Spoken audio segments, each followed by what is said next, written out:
যারা হারাম খায়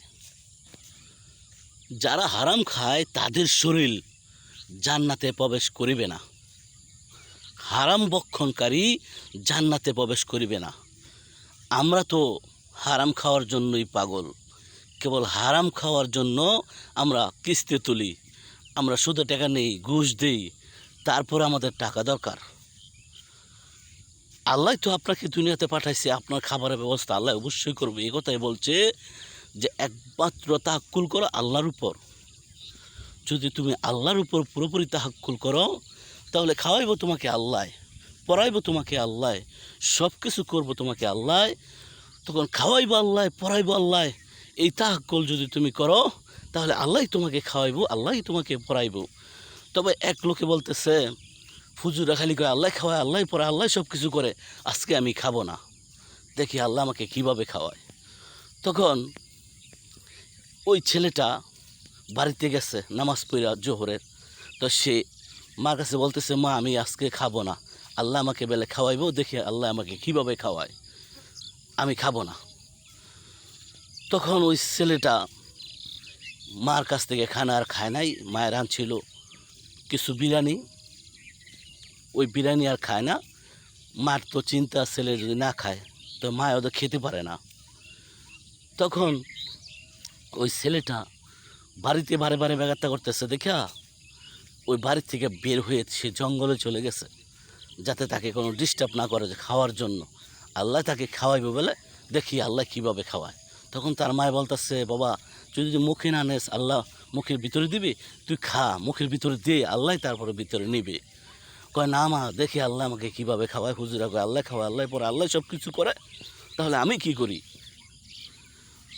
তখন ওই তার মা তাকে বুঝাই পারতেছে না, সে জঙ্গলে চলে গেছে যখন, তখন তার মা তার জন্য ভাত বিরিয়ানি নিয়ে ওই জঙ্গলে চলে গেছে, ওই জঙ্গলে চলে গেছে বিরিয়ানি নিয়ে।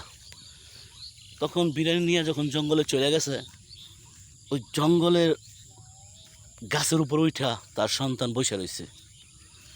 গাছের উপরে উঠে যখন বসে রয়েছে, তখন মায় বলতেছে, বাবা নাম দুগা খেয়ে নে, তুই না খেলে তো আমার আর খাওয়া হয় না।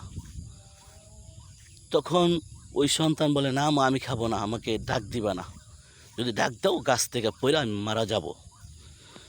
দেখেন, যদি সে গাছ থেকে পড়ে মারা যায় তো মার তো আরও বিপদ।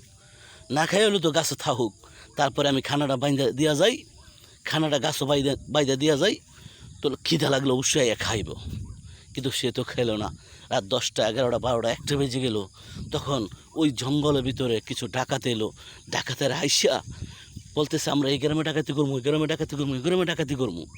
তখন একটা ডাকাতে বলতেছে, ওস্তাদ ডাকাতি তো আমরা করবো ঠিক আছে, এখানে যে বিরিয়ানির গন্ধ পাইতেছি, আসলে ওস্তাদে কয় আসলে তো আমিও গন্ধ পাইতেছি, বিরিয়ানিটা বিচার কি কোথায় আছে? তখন বিচারে চায় দেখে ওই গাছের মধ্যে বিরিয়ানিটা বান্ধা। বলে ওই বিরিয়ানিটা নামায় খুইলা দেখি খাইয়া কেমন স্বাদ হয়েছে।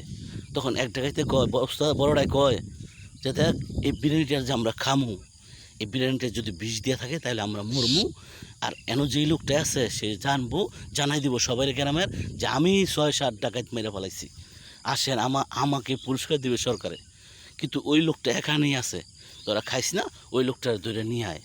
তখন ওই লোকটার বিচারা দেখবো সে গাছের আগায় আছে। তখন গাছের আগার থেকে বড় ছুরি অস্ত্র দেখাইয়া তাকে ভয় ভীতি দেখাইয়া নামাইছে।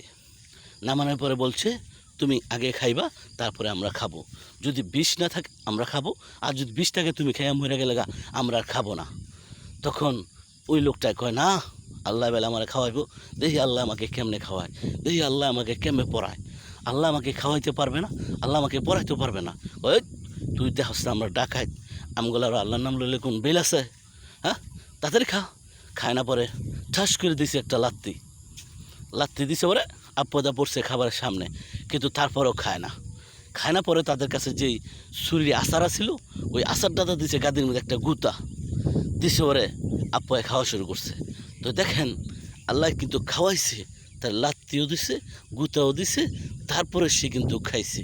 তো আল্লাহ খাওয়ায়, আল্লাহ পড়ায়, আল্লাহ সব কিছু করে। এই বিশ্বাস আমার ভিতরে আসতে হবে। যদি এই বিশ্বাস না আসে তাহলে আমি আল্লাহকে চিনতে পারবো না। আর আল্লাহ আমাকে দেখাই দিছে আমাকে, দেখাই দিছে যে পৃথিবীর যত মাখলুক দেখো সবাইকে আল্লাহ খাওয়াইতেছে। একটা হাঁস, মুগা, গরু, ছাগল, বেড়া, পশু পাখি, জীবজন্তু, মাছ সব কিছু আল্লাহ খাওয়াইতেছে। তোমাকেও আল্লাহ খাওয়াইব যদি তুমি তাক্কুল একমাত্র আল্লাহর প্রতি করো। আমরা সবসময় চেষ্টা করব আল্লাহকে চিনার জন্য। আল্লাহকে চিনে ফেললে আমরা সব কিছু পেয়ে যাব ইনশাআল্লাহ।